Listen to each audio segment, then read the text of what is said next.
মনে হয় দিয়ে গেছে, আমাকে আর যেতে হবে না। দুধ দিয়ে গেছে।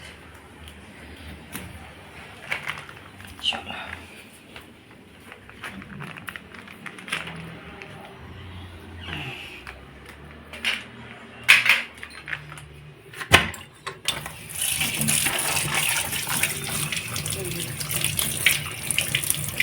আজকে আমার এক সাবস্ক্রাইবার বন্ধু ঠিক বলবো না, ও আমাকে দিদিভাই বলে যখন ডেকেছে তখন আমার বোনেরই মতন। ওর নাম হচ্ছে সৌমি মজুমদার। তো ও আমায় কমেন্ট করে বলল যে দিদিভাই, আমি যা জানতে চেয়েছি তোমার কাছ থেকে তুমি তা বলোনি, তাই মাঝে মাঝে অভিমান করে তোমার ভিডিও দেখি না। কমেন্টটা পড়ে না আমার ভীষণ কষ্ট হলো যে ও আমাকে দিদিভাই বলে ডেকেছে, তাহলে তো আমার ছোট বোনেরই মতন। ওর প্রশ্নের উত্তর না পেয়ে ও হয়তো কষ্ট পেয়েছে, কিন্তু বিশ্বাস করো, আমার দ্বারা যদি কোনো মানুষ কষ্ট পায় বা দুঃখ পায়, সে যতটা না বেশি পায় তার ডবল কষ্ট আর দুঃখ আমি পাই। কিন্তু না, আমি সব সময় পেরে উঠি না গো, মাঝে মাঝে হয়তো ভুলে যাই। কিন্তু আমি চেষ্টা করি, যখনই ভিডিও করতে করতে কারোর কোনো কোয়েশ্চেন মনে পড়ে, আমি চেষ্টা করি আমার প্রয়োজনীয় কাজ ফেলে রেখেও তোমাদের প্রশ্নের উত্তরের ভিডিও করে বুঝিয়ে দিতে। মাথা এত যন্ত্রণা করছে, মাইগ্রেনের ব্যথা নাকি জানি না, আমার এই দুটো পাশ এত যন্ত্রণা করছে, মানে আমি থাকতে পারছি না। লাস্টে আমি আমরা যখন কাশ্মীর গেছিলাম, সেই কাশ্মীর থেকে এই রোল অনটা নিয়ে এসেছিলাম রিলিফ বলে, শ্রীনগর, শ্রীনগর এতে কি বলে এয়ারপোর্ট থেকে। ওখানে একটা ইফতার আর এই একটা, এটা কি ইফতার টাইপেরই বলে, কিন্তু রোল অন, মাইগ্রেন বা মাথা যন্ত্রণা হলে এইটা ধারে এরকম দিয়ে শুয়ে পড়তে হয়। তো কত পেন কিলার ডেলি খাবো বলো। তো লাস্টে আমি এইটাকে বার করলাম, খুঁজে বার করে ধারে ভালো করে মাথায় একটু দিয়ে চাদর একটা চাপা দিয়ে তারপরে একটু রিলিফ পেলাম, একটু ঘুমালাম। আবার দেখো সকালবেলা উঠেছি একই অবস্থা, আবার সকালবেলা একটু রোল অন দিলাম। আমি উঠতে পারছি না, এত কষ্ট হচ্ছে আমার। তো মাকে বললাম, মা তুমি একটু আদা দিয়ে চা করো, মানে চা না খেলে আমার মাথা ছাড়বে না, অসহ্য লাগছে যন্ত্রণা। যাক, আমার কথা ছাড়ো, আসি মেন টপিকে। তো আমি অনেক খুঁজে ওর কমেন্টটা বার করলাম। তো সৌমি আমায় কমেন্ট করে বলেছিল যে দিদিভাই, তুমি এতটা অ্যাক্টিভ হলে কি করে, প্লিজ আমাকে জানিও। কি ঠিক বললাম তো সৌমি? আজই তোমার সব প্রশ্নের আমি উত্তর দেব এই ভিডিওরই মাধ্যমে, একটু ওয়েট করে যাও। এই যে এই রোলনটা আমি ইউজ করি, দাঁড়াও উল্টো ধরেছি দেখেছো, এই দেখো রিলিফ, এই যে হেডেক রিলিফ। আর এই কোম্পানি, এইটা ওদের অনলাইনেও সার্ভিস দেয়। আমাকে বলেছে যদি কোনো শেষ হয়ে যায় আমরা এই অনলাইনে আপনি অর্ডার দেবেন, আমরা মানে পাঠিয়ে দেবো। এটা আমরা শ্রীনগরের এয়ারপোর্ট থেকে নিয়েছিলাম। ভালো গো, অনেকটা রিলিফ পাওয়া যায়। আমি এখনও একটু দিলাম। প্রাইসটা 335, এই যে প্রাইসটা।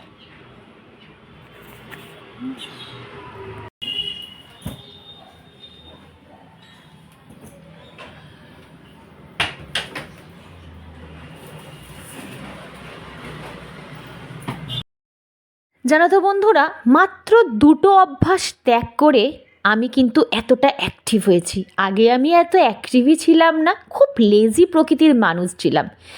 এক হচ্ছে লেজিনেস ছেড়ে, মানে অলসতা ছেড়ে, আর 2 হচ্ছে অন্যের ওপর ভরসা করা ছেড়ে দিয়ে।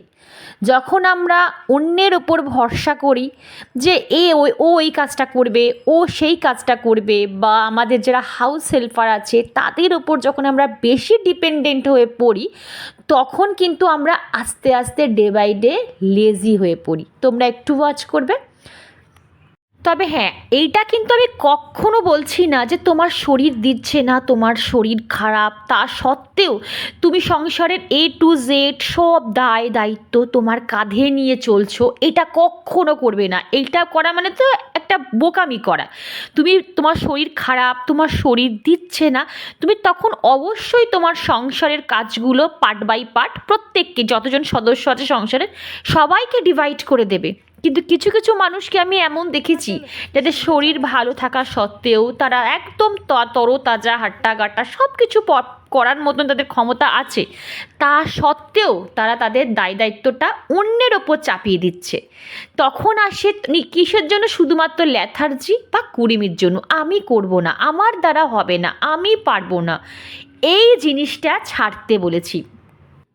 একটা জিনিস দেখবে, আমাদের অনেকের এই অভ্যাসটা আছে যে এক জায়গায় বসে আছি তো আছি, ঘন্টার পর ঘন্টা আমরা ওই জায়গাতে বসেই সময় নষ্ট করে দিচ্ছি। কাজ পড়ে আছে কিন্তু কাজের মতন, কিন্তু আমরা বসে আছি, হয় সিরিয়ালের পর সিরিয়াল দেখে যাচ্ছি, না হলে হাতে মোবাইল নিয়ে স্ক্রল করে যাচ্ছি, হোয়াটসঅ্যাপ চেক করে যাচ্ছি, ইনস্টাগ্রাম স্ক্রল করে যাচ্ছি, মানে এই সব করে যাচ্ছি। আমি কিন্তু কখনোই বলছি না যে তোমরা মোবাইল দেখো না, টিভি দেখো না, ইউটিউব ফেসবুক করো না, আমি কখনো বলছি না। কিন্তু সব কিছু একটা নির্দিষ্ট সময়, কখনো এক জায়গায় বসে ঘন্টার পর ঘন্টা সময় নষ্ট করবে না। বসলে, উঠলে, হাঁটলে, কাজকর্ম করলে নিজেকে সবসময় অ্যাক্টিভ রাখবে। একটা সত্যি ঘটনা তোমাদের সাথে শেয়ার করি আজকে। যখন আমার প্রথম বিয়ে হয়েছে, তখন আমার খুব অল্প বয়স, জানো তো, আমার খুব অল্প বয়সেই বিয়ে হয়ে গেছে। আমি অত বুঝতাম না, ভাবতাম যে এই সংসারটা বোধহয় আমার শাশুড়ি মায়ের, সব দায়িত্ব আমার শাশুড়ি মায়ের। ওই জন্য শাশুড়ি মায়ের ঘাড়ে সব দায়িত্ব চাপিয়ে কিন্তু আমি মাঝে মাঝেই বাপের বাড়ি চলে যেতাম মায়ের কাছে। আর মায়ের কাছে গিয়ে, ও তো বাবা, সে তো বোঝোই, বাপের বাড়িতে যাওয়া মানে হচ্ছে সব দায়িত্ব মায়ের ঘাড়ে। তো আমি বিন্দাস গায়ে হাওয়া লাগিয়ে ঘুরে বেড়াতাম। এই শ্বশুর বাড়ি বাপের বাড়ি করেই দিনটা কাটিয়ে দিতাম, মানে বছরগুলো কাটিয়ে দিয়েছি। কিন্তু বিশ্বাস করো বন্ধুরা, তখন বয়সটা আমার অনেক অল্প ছিল। সংসার কী জিনিস, দায়িত্ব কী জিনিস আমি বুঝতামও না। কিন্তু বাবা যখন আমাদের ছেড়ে চলে গেল, তখন এক ধাক্কায় না অনেকটা আমাকে ম্যাচিওর করে দিয়ে চলে গেল। সেই গল্পটাই একটু পরে বলছি। আজকে টিফিন হয়ে গেছে, আজকে তার পাত্তা নেই। একটুখানি জলের ছিটা দিয়ে যায়, জানো মা? হ্যাঁ, জলে ছেড়ে দিয়ে দে। মানে এখন এবার রোদ উঠবে তো, অল্প অল্প করে জলের ছিটা দিয়ে যায়। আর আমার মনে হচ্ছে, জানি না মানে কটা বাঁচাতে পারবো, একদম ছোট্ট ছোট্ট। আর এইগুলোকে কালকে পটিং করেছিলাম, এই যে, এই দেখ, দেখেছো? এগুলো যে কবে বড় হবে, মানে এদের ঠিক না বাচ্চাদের মতন যত্ন করতে হবে। আমি তো ভাবছি কতবার যে ছাদে আসবো আমি আর মা এদের দেখতে। আরো কিছু টপ কিনতে হবে। থাক এখানে মা। আর এইগুলো জল দিতে হবে। আর এখানে দেখো কি সুন্দর এই কালারটা, দেখো মা, দেখো পুরো টকটকে লাল কালার। এটাকে আমরা জিনিয়া বলে, জিনিয়া ফুল। কালারটা দেখো পুরো টকটকে লাল একদম, বুঝেছো? চলো এদিকে উপরে থাক। এই দেখো, এটা আমার গাছে আজকে ফুটেছে, ধুতরা ফুল তো এটা বলে, মাঝে মাঝে না আমি ভুলে যাই, জানো তো নামটা। আর এই তো বাবা ভোলানাথের কিন্তু ভীষণ পছন্দের ফুল এটা। আর এই লাল জবাটা দেখো কি সুন্দর লাল জবাটা। দাঁড়াও একটু ব্রাইটনেসটা বাড়াই, দেখো, দেখেছো টক টক করছে লাল জবাটা। এটা আজকে আমি মায়ের পায়ে দিলাম, এই যে, দারুণ।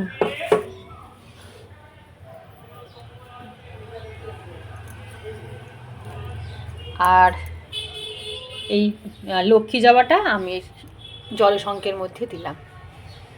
সাদা ফুল দিতে নেই, লাল ফুল দিতে হয়। নারায়ণ নমস্তে সৃষ্টি বিনাশনাং শক্তিভূতে সনাতনী গুণাশ্রয় গুণাময় নারায়ণ জয়ন্তী মঙ্গলা কালী ভদ্র। এখন শীতের মোয়া কিন্তু বাজারে পুরো ছড়িয়ে গেছে, ইভেন মিষ্টির দোকানেও কিন্তু এসে পড়েছে। তো হাজব্যান্ড আসার সময় আজকে দুটো মোয়া নিয়ে এসেছিলো, আর এই মোয়া দুটো দিয়েই কিন্তু আজকে ঠাকুরকে পুজো দিলাম। তোমাদের কার কার মোয়া খেতে ভালো লাগে অবশ্যই কমেন্ট বক্সে জানিও। আমার কিন্তু মোয়া খেতে খুব খুব ভালো লাগে, বিশেষ করে জয়নগরের মোয়া যেটা হয় না, সেটা বেশ ভালো লাগে। কে পাহিবে জনমে জনমে তার দুঃখ বুঝে যাবে, অন্তকালে পাবে সেই রামের চরণ, এই সার জয় জয়।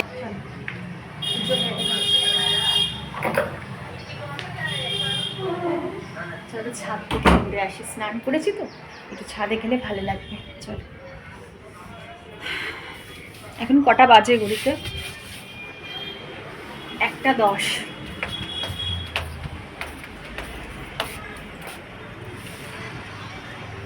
আজকে একটু বেরোনোর কথা ছিল, মানে আমার আর হাজবেন্ডের, ঠিক আছে, আমাদের দুজনেরই একটু বেরোনোর কথা ছিল। তো ওই জন্য তাড়াতাড়ি করে রান্না বান্না সব কমপ্লিট করে নিয়েছি, সব কিছু কাজ তোমাদের সাথে শেয়ারও করিনি। জানি যাবো, তখন গিয়ে আর একটু আধটু শ্যুট করবো, তাহলে ব্লগটা বড় হয়ে যাবে। ওই জন্য বেশি সংসারে কাজকর্মও দেখাইনি। তারপরে কি ডিসিশন এলো, তারপর না স্নান টান করে পুজো করতে বসেছি। তারপরে ভাবছি কি না, আজকে আর যাবো না, জানো তো। কেন গেলেই না, কোথাও ধরো একটু বেরোলেই না, শুধু মনে হয় এক্সট্রা খরচা হয়ে যাবে। কি বলো তো, দেখো কিছু গেলেই মনে হয় কিছু কিনি, যেটাই ভালো লাগবে মনে হয় সেটা কিনে নিই। হয়তো আমার সেই জিনিসটা দরকারই নেই, হয়তো জিনিসটা আমার লাগবেই না, ইউজলেস, তাও মনে হবে কি এই একটু কিনে নিই না, দেখতে তো ভালো লাগছে, মানে চোখের দেখা যে জিনিসটা হয় না, না একটু কিনে নিই না। তারপরে কী বলো তো, বাড়িতে এসে ভাবিস কেন কিনলাম, জিনিসটা তো দরকারই নেই আমার সংসারে, আমার তো প্রয়োজনই নেই, ফালতু জিনিসটা কিনে এখন আমি কোথায় রাখবো, কিসে রাখবো, মানে এই সব জিনিস চিন্তা ভাবনা হয়। তো ভাবলাম দরকার নেই বাবা। আর সামনেই আমাদের সায়েন্স সিটিতে ইন্টারন্যাশনাল ট্রেড ফেয়ার বসবে, তারপর 27 তারিখ না 28 তারিখ থেকে বোধহয় চণ্ডী মেলা হবে, শীতকালে যে চণ্ডী মেলা হয় সেটা হবে। তো তখন যাব, তখন ধরো 2-4, তখন একটু খরচা হবে। আবার ধরো আজকে যদি যাই তাহলে আজকেও আবার এক্সট্রা খরচা হবে। তো ভাবলাম না, ফালতু খরচা না করে ঘরেই থাকি, ঘরেই টুকটাক কাজকর্ম করি। কারণ এখানে অলরেডি আমার গাছে অনেক পটিং বাকি আছে, জানো তো। এই দেখো কিছু পটিং করে রেখেছি আমি আর মা মিলে, এখনও অনেক পটিং বাকি আছে। তো ওইগুলোকে কমপ্লিট করে নেবো ভাবছি আজকে বিকেলবেলা। তারপরে যদি আমি আর মা একটু বেরোই, ভার্মি কম্পোস্ট দুটো কম পড়েছে, ভার্মি কম্পোস্ট আনতে হবে। তো ওই জন্য ভাবলাম থাক, যাবো না, ওটা এসেনশিয়াল নয়, যেটা আমার এখন এসেনশিয়াল সেটা আমি আজকে করব। তো চলো, এই হচ্ছে ব্যাপার। আর একটু স্নান করে না একটু ছাদে এলাম, জানো তো, এই রোদটা একটু লাগানো উচিত, হালকা যে রোদটা হয় সেটা শরীরের পক্ষে ভীষণ ভালো। কত পায়রা দেখো, দেখাই তারা, দেখতে পাচ্ছ, দাঁড়া তোমাদের ব্যাক ক্যামেরায় দেখাবো। এই হচ্ছে ব্যাপার। তো এই হচ্ছে আপডেট। চলো 5-10 মিনিট একটু ছাদে ঘোরাঘুরি করি। আর এই যে জামা কাপড়গুলো শুকিয়ে গেছে সেগুলো তুলে একেবারে নিচে যাব, তারপর খাওয়া দাওয়া করবো। এখনও হাজব্যান্ড আসেনি, হচ্ছে ব্যাপার। এই দেখো কত পায়রা, দেখো এগুলো সব গোলা পায়রা, এইগুলো কোনো বাড়িতে কিন্তু পোষে না, মানে এইগুলো এমনি ফ্লাইং থাকে। এই দেখো কেমন ডাকছে, দেখো আবার, ওই দেখো, ওই দেখো, এই বাবা কিরম গলাটা ফুলিয়ে ডাকছে, দেখো।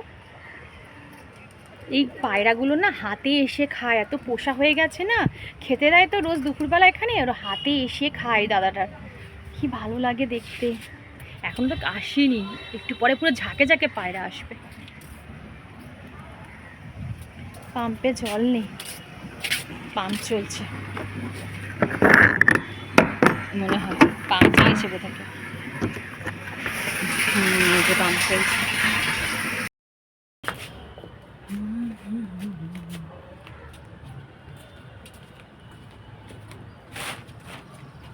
গুড ইভিনিং বন্ধুরা, আবার তোমাদের সাথে দেখা হচ্ছে আমার ইভিনিং ব্লগে। তারপর তো আর কিছু খুব শ্যুট করিনি, খাওয়া দাওয়া করে একটু রেস্ট নিচ্ছিলাম। আর এখন তো জানো 5টার মধ্যে পুরো সন্ধে হয়ে যায়, এখন ঘড়িতে ওই 4:10-15 মতন বাজে, জানো, মানে জাস্ট 10-15 মিনিট একটু বিছানায় বডিটাকে হেলিয়েছি, তারপরে উঠে গেছি। সকালে বেশ কিছু কাজ করে গেছি, আর কিছু কাজ না পেন্ডিং হয়ে রয়েছে। কয়েকটা চারা গাছ বেশ কিছুদিন ধরে, মানে কিছুদিন আগে এনে রেখেছিলাম নার্সারি থেকে, তো এখনও পর্যন্ত বসিয়ে উঠতে পারছি না। তো মা বললো দেখ, এখন যদি না বসাই তাহলে কখন বড় হবে, কখন আর আমরা শীতের ফুল পাবো বল। তো বললাম না, আজকেই যে কটা গাছ বাকি আছে সব কটা আজকে আমি বসিয়ে দেবো। বাবা চলে যাওয়ার পর আস্তে আস্তে আমার বাপের বাড়ির পথটা বন্ধ হয়ে গেল। যে মেয়েটা সপ্তাহে 2 দিন করে বাপের বাড়ি যেত, 2 দিন কি 3 দিন করে বাপের বাড়ি যেত, সে এখন 1 দিনও বাপের বাড়ি যায় না। লকডাউনে নিজের কাজ নিজেকেই সব করতে হতো, তখন থেকেই সংসারটাকে সাজাতে শিখলাম। অনেকটা তখন হাতে সময়, তো আস্তে আস্তে সংসারটাকে সাজাতে শিখলাম, সব কিছু পরিপাটি করে রাখতে শিখলাম। আস্তে আস্তে বুঝলাম ঠিক কোন সময় ঘুম থেকে উঠলে আমি নির্দিষ্ট সময়ের মধ্যে সংসারের সব কাজ সম্পূর্ণ করতে পারবো। বসে বসে সোশ্যাল মিডিয়া স্ক্রল করা বন্ধ করে দিলাম, ফালতু সময় অপচয় করা বন্ধ করে দিলাম। প্রত্যেকটা মিনিটের গুরুত্ব বুঝতে পারলাম। আগে ঘুম ভেঙে গেলেও বিছানা ছাড়তে ছাড়তে আরও 15-20 মিনিট চলে যেত শুধু আলসেমি ছাড়তে। এখন ঘুম চোখ খুলল তো আমি একেবারে উঠে বসে যাই, কেউ আমাকে কিন্তু একটা মিনিটও বিছানায় রাখতে পারে না। এই তো এই রকম ছোট্ট ছোট্ট অভ্যাস পরিবর্তন করে নিজেকে অ্যাক্টিভ করে গড়ে তুলেছি।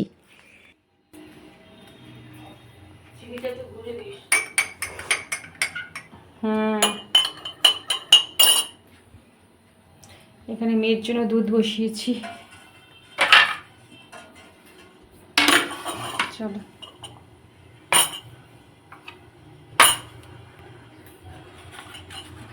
ধরো মা, এটা ভুলভাল হয়ে গেছে।